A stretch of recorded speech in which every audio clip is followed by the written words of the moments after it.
Je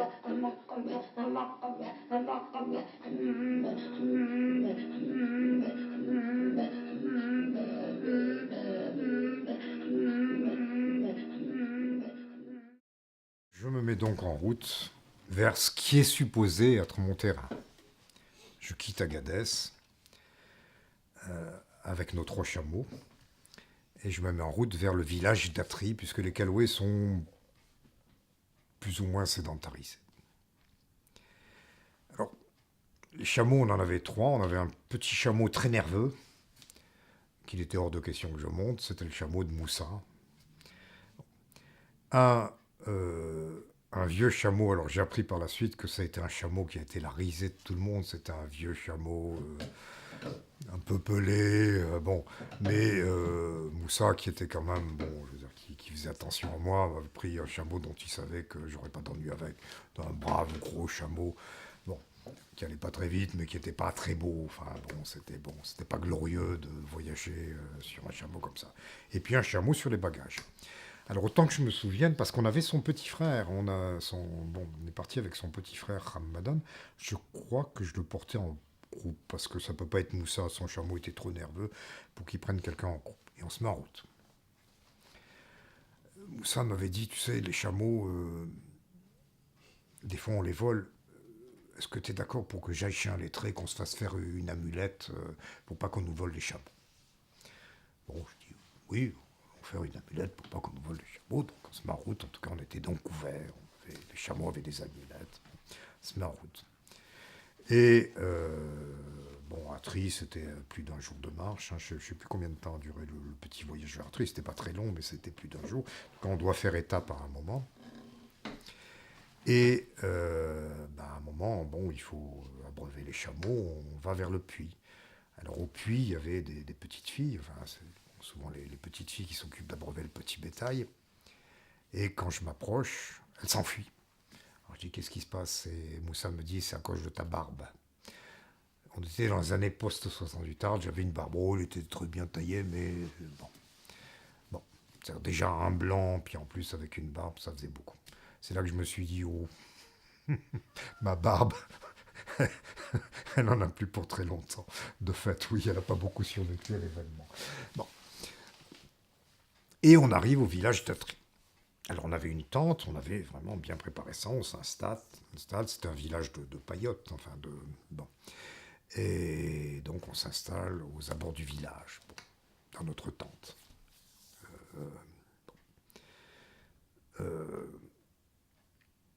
Et puis, ça se passe pas très bien. On comprend que il n'est pas trop question qu'on entre dans le village, il faudra voir, il faut qu'on reste là pour l'instant.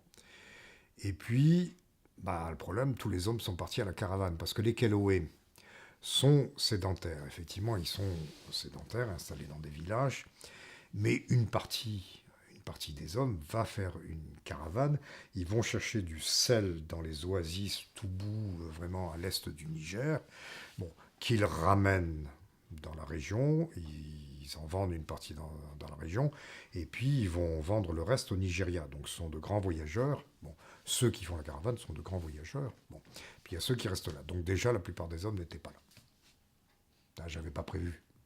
Ça se présente pas très bien. En plus, les Caloës sont très musulmans. Les littorales sont tous musulmans. Les Caloës le sont de façon assez rigoriste. Parler aux femmes comme ça, c'est bon. Bon. Donc on est là. Oui, bon, vous voyez les gens passer au loin, de regard. Bon. Et il y a notamment un homme d'un certain âge, parce qu'il avait été plus jeune, il aurait été à la caravane, qui vient nous voir de temps en temps. Alors, bon, des moments un peu humiliants dans le terrain. J'essaye de parler en touareg. Enfin, bon. Il m'écoute pas et je pense qu'il me comprend pas. J'avais un touareg, bon, je veux dire. Et il regarde Moussa, bon, et Moussa traduit, bon. Et je me souviens qu'il a dit quelque chose. Alors Moussa m'a traduit, bon, j'ai compris qu'un ou deux. Il dit, ah, je ne savais pas que Dieu me donnerait à voir cette chose extraordinaire, un blanc dormant sous un arbre. Kafal. Alors le mot que je traduis par blanc, c'est kafal, c'est infidèle. Bon, un blanc, enfin, un occidental, enfin, un kafal. Donc un infidèle dormant. Pour lui, les infidèles qu'il connaissait, ça dort dans des maisons, ça a des voitures. Là c'est une drôle de chose. Pour lui, c'était une curiosité. Ce blanc, là, avec une tente, avec deux Touaregs, bon. Donc en fait, c'était plus mu par la curiosité que par la bienveillance qui venait nous voir. Il venait nous voir, là, un peu, il passait quelques instants avec nous. Bon, mais d'abord, il ne m'adressait pas la parole, et puis bon, ça dure comme ça, je sais pas, 2, 3 jours, ou peut-être un peu plus, ou 3, 4 jours, et bon, ça va se détendre. On va voir, tout doucement, il va se passer des choses. Bon, on va voir. Mais bon, je savais que ça serait dur de s'intégrer, mais ça a l'air particulièrement dur. Hein. Bon. Puis au bout de 3, 4 jours, Moussa me dit, écoute, faut voir les choses franchement. Ces gars-là, ils vont pas te parler. Bon, ils vont pas te parler. Alors bon, j'ai compris maintenant un peu mieux ce que tu veux faire. Ce que tu veux faire, en fait, c'est voir les vieux, causer avec eux. Je dis, oui, c'est ça, oui, en gros, oui. Eh ben, tu viens chez moi. Tu viens chez moi, il y a mes oncles, tu parleras avec eux, c'est pareil. Alors lui était de mère Keloué, c'est pour ça qu'il était apte à me servir de guide chez les Keloué, mais de père Kelferwan. Kelferwan qui était l'un des deux groupes étudiés par Nicolas Hyssen, enfin, dont j'avais lu le livre avant de partir. Et bon, pourquoi pas Pourquoi pas, mais en même temps, bon, d'abord, Nicolas Hyssen a déjà étudié les Kelferwan. Qu'est-ce que je vais trouver de nouveau? Ça, c'est le genre de remarque idiote. Enfin, je veux dire, ça ne veut rien dire. Enfin, bon, j'avais l'idée qu'il faut que je trouve des choses extraordinaires, mais Nicolas Hyssen a trouvé ce qu'il y avait à trouver. Qu'est-ce que je vais trouver? Bon. Mais bon, ça sera un pied aller. Je vais aller chez les Kelferwan. Mais il fallait, j'avais une autorisation de recherche. On ne faisait pas de la recherche comme ça, une autorisation de recherche. Bon. Il fallait que j'aille demander au préfet d'Agadez la permission, étant donné que j'avais une autorisation de recherche pour le Keloué, la permission d'aller chez les Kelferwan. Donc on revient à Agadez, un peu piteux. On va voir le préfet, ça ne pose aucun problème. Le préfet, c'était le colonel, c'était une dictature militaire à l'époque. Le colonel Banyou Beido, qui est un ancien adjudant de l'armée française. Pour lui, le Touareg, Kelferouiste, un gars du Sud. Bon. Oui, pas de problème. Bon. Donc je vais chez les Kelferwan. Alors, à nouveau, il faut repréparer, enfin, revoir ça. Mais à l'époque, Moussa, donc son père était mort, il vivait avec sa vieille mère et sa petite sœur. Il avait et son petit frère qui nous avait accompagnés dans ce périple. Et,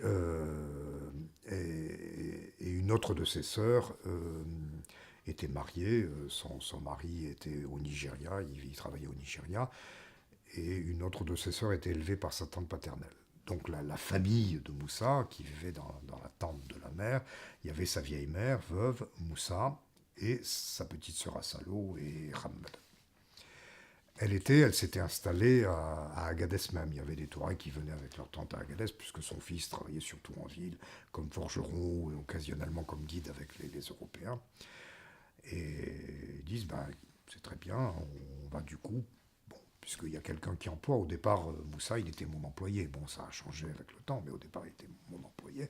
Bon, puisque Moussa a un travail, on va repartir dans la campagne, dans la brousse, comme on dit en français là-bas.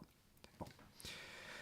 Donc, et on va se réinstaller au milieu, dans une tribu roturière des Kelferois. Puisque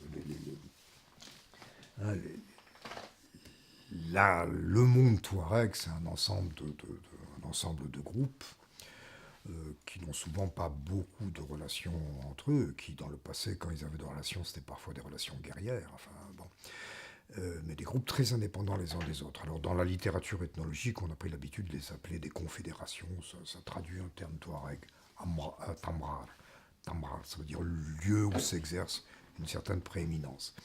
Et en principe, une confédération, c'est une ou deux tribus d'un statut supérieur. Dans la littérature, on traduit ça par tribu noble, ce qui rend assez bien le statut de ces tribus, des tribus roturières. Et puis les forgerons, qui sont un peu particuliers, ils sont un peu indépendants, ils naviguent, ils font ce qu'ils veulent. Et il y a des esclaves. Alors bon, les esclaves sont supposés avoir été affranchis, ils le sont. Depuis l'indépendance, ils le sont. Il a fallu attendre l'indépendance. Mais il y a quand même les gens dont on se souvient que C'est les événements qui les ont affranchis, qu'on appelle Eklan. Bon, c'est bon. Et puis des gens qui sont affranchis depuis longtemps, Rawel. Donc c'est ça, donc une confédération touareg, et en principe, les Eklans sont attachés à des familles. Bon. C'est-à-dire, souvent, ils sont restés en lien avec leurs anciens maîtres, même après des générations. Donc, on va s'installer dans une tribu roturière, bon, que Moussa connaissait bien, bon, avec qui son père avait l'habitude de faire affaire, la tribu des Iberdianan. Et c'est donc en fait finalement chez les Iberdianan que j'ai fait l'essentiel de mon terrain. La tribu roturière des Iberdianan, qui n'était pas très très loin d'Agadez. Et en général, oui, alors ça s'est fait en 2 temps. Oui, on est d'abord venu avec notre tente, toujours notre petite tente canadienne. On s'est installé près d'un campement. Et là, au contraire de ce qui se passait chez les Calouets, il n'y a pas eu de problème. Enfin, là, on a tout de suite discuté. Bon. Et les femmes Calferouane, c'est pas les femmes Calouets. Je dirais, bon, elles venaient discuter. C'était une curiosité, cet étranger. On venait le discuter, on venait le taquiner. Bon, donc il n'y avait pas de problème. Du coup, bon, évidemment, il fallait que je fasse encore des progrès dans la langue. Mais finalement, c'est venu assez vite. Ça, je me souviens que c'était. Je crois qu'en quelques mois, ma langue d'interaction avec Moussa est devenue le touareg. C'est-à-dire que je me forçais en disant il faut de plus en plus que je parle touareg, et en quelques mois, c'est devenu le touareg. Le touareg était peut-être rudimentaire au départ, mais c'est bon. Donc assez vite, j'ai eu le plaisir de papoter avec les gens. Bon. J'étais donc avec ce campement. Alors, le campement, c'était la famille d'un vieux monsieur, puisque les campements, en principe, c'est un vieux, ses fils mariés ou non. Les filles mariées, elles sont dans le campement de leur beau-père. Bon. Et ces filles non mariées ou divorcées qui reviennent au campement de leur père. Bon. Donc là, il y avait Hekeli, son fils unique, c'était Chibda, qui était là avec sa femme. Et il y avait une femme divorcée qui avait aussi sa tante là. Et il y avait aussi une autre fille pas encore mariée. Bon. Et ça représente la moyenne d'un campement touareg. Bon. Donc je commence à interagir avec eux. Et je me souviens que je parlais pas très bien, mais il y a une chose que je pouvais faire, c'est aider au travail, parce que les Touaregs de la région d'Agadez, bon, ils sont essentiellement éleveurs, sont de petits nomades. Hein, ils se meuvent pas très souvent, tous les 2, 3 mois, 4 mois même. Et là, ce campement avait aussi un jardin irrigué. Et donc le campement se meut dans un rayon de 10-15 km autour du jardin.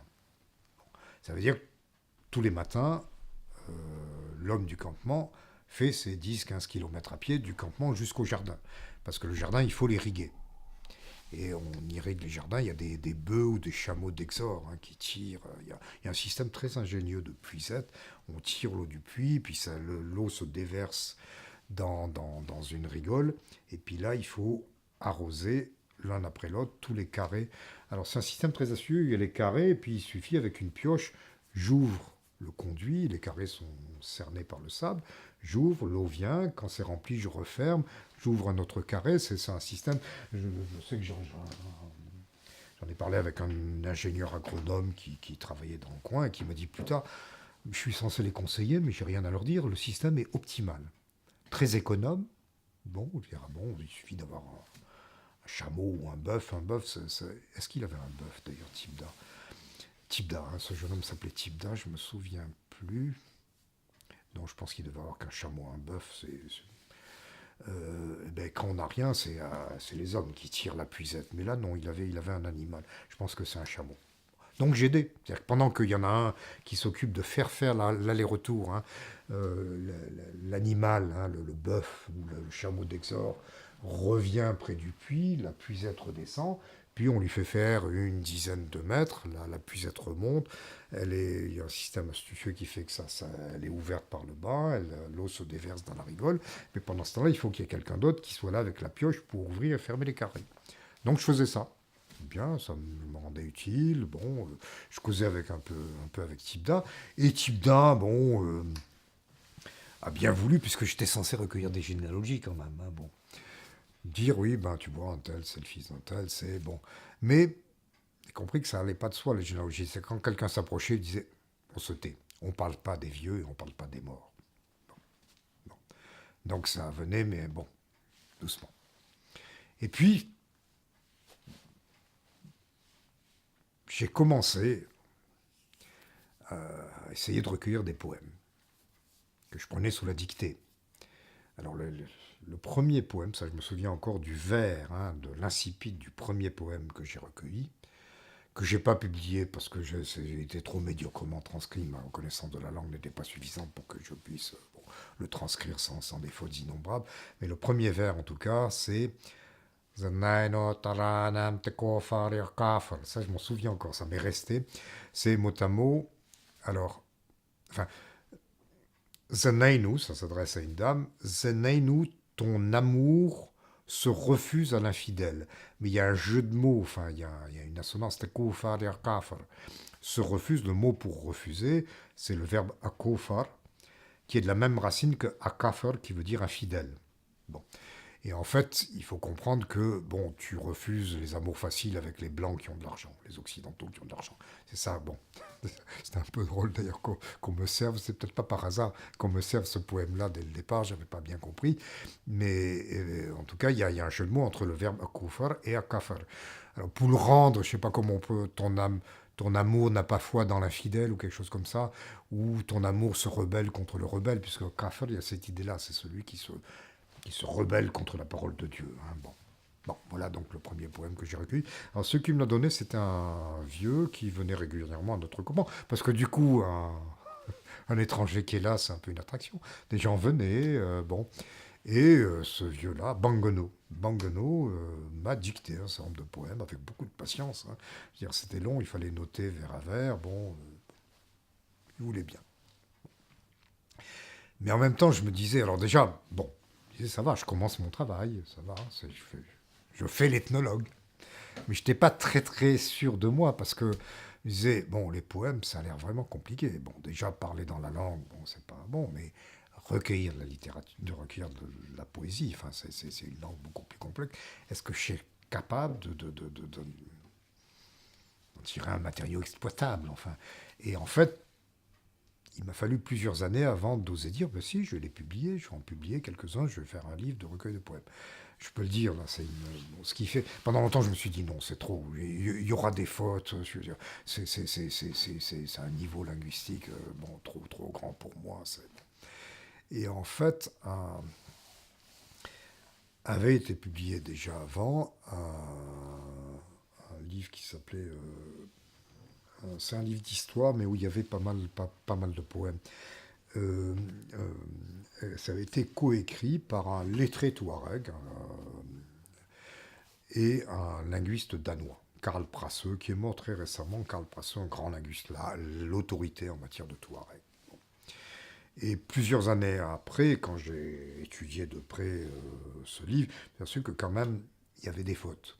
C'est-à-dire que le grand Prasseux faisait des fautes. Alors, pas jouer, moi, les prétentieux et dire je prends en défaut Karl Prasseux. C'est pas des fautes linguistiques, c'est que Karl Prasseux, c'était un homme de cabinet. Je veux dire, il n'a pas dû voir souvent un chameau de près. Je veux dire, il y avait des fautes de ce genre-là. Bon, c'était bon. Quand on a vu un chameau, quand on a vu ça dans le chamas, on comprend ce que veut dire cette phrase. Bon. Je me suis dit, si le grand Karl Prasseux fait des fautes, il n'y a pas de honte à ce que je publie un recueil auquel éventuellement on pourra trouver quelques petits défauts par-ci par-là. Non, mais ça c'est venu plus tard, après ma thèse, que j'ai dit, bon, allez, je me lance dans un recueil de poèmes, je mets au propre ce que j'ai, et puis bon, je publie. Mais en tout cas, à ce moment-là, là on est en 76, à l'automne 76, début 77, je recueille des poèmes, mais en me disant, je recueille parce que bon, je suis là pour travailler, je travaille, mais non. Est-ce que j'en ferai quelque chose? Bon, mais au moins ça me permet de discuter avec les gens, puis de m'améliorer dans la langue. Bon. Puis pour les généalogies, bon, on va voir. Je recueille ce que je peux, on va voir. Bon. Mais alors, ce qui est assez drôle, parce que bon, très vite, j'ai été repéré comme le monsieur qui recueille des poèmes. Alors, ce que je traduis par poème, bon, parce qu'on peut dire, mais la poésie, est-ce que c'est une notion, hein, je veux dire, est-ce que parler poésie dans n'importe quelle culture, ça a un sens. Je pense que oui, je veux dire, dans toutes les cultures, il y a une parole, il y a des des objets verbaux où l'on joue sur la matière phonique de la langue. On peut, d'une manière générale, appeler ça poésie. Bon. Et là, pour les Touaregs, en plus, c'est très simple. Il y a vraiment des vers, ce qu'on appelle des vers. Des vers. Un poème Touareg, en principe, c'est un poème monorime. Bon, il y a donc un vrai vers avec des rimes et avec des pieds. Bon. Et d'ailleurs, les pieds ont des noms. Et pour le vers que je viens de dire, c'est un pied qui s'appelle Tmijet Namadran. Tmijet Namadran, c'est mot à mot l'ami de la pensée tourmenteuse. Parce que composer des poèmes, ce sont les pensées tourmenteuses, de l'amant, enfin, en principe. Typiquement, le poème, le narrateur, c'est un amant délaissé, qui pleure sur la cruauté de celle qu'il aime. De ce point de vue-là, on est dans un univers poétique qui n'est pas étranger au nôtre. Bon. Et donc, c'est pas étonnant qu'il y ait un maître qui s'appelle l'ami de la pensée tourmenteuse. Et ce qui est intéressant, c'est que Tmijet Namadran, ça correspond exactement à un hémistiche. Déjà, il est conformé comme un hémistiche de ce maître-là. C'est que si je récite Mijet Namadran, Mijet Namadran, Mijet, j'ai déjà des vers correspondant à ce maître. C'est que bon. Et souvent, c'est comme ça, les noms de maîtres. Bon, il y a deux maîtres que je connais surtout dans la région, il y a deux maîtres qui sont pratiqués. L'autre maître n'avait pas de nom particulier, mais celui-là. Et dans mon fort intérieur, je l'appelle volontiers l'alexandrin, puisque c'est vraiment ta-ta-ta, ta-ta-ta, ta-ta-ta, ta-ta-ta. Bon, il y a en plus un système, alors pas exactement de longue et de brève, c'est-à-dire que le père de Foucault parle de longue et de brève, Karl Prasse parle de longue et de brève.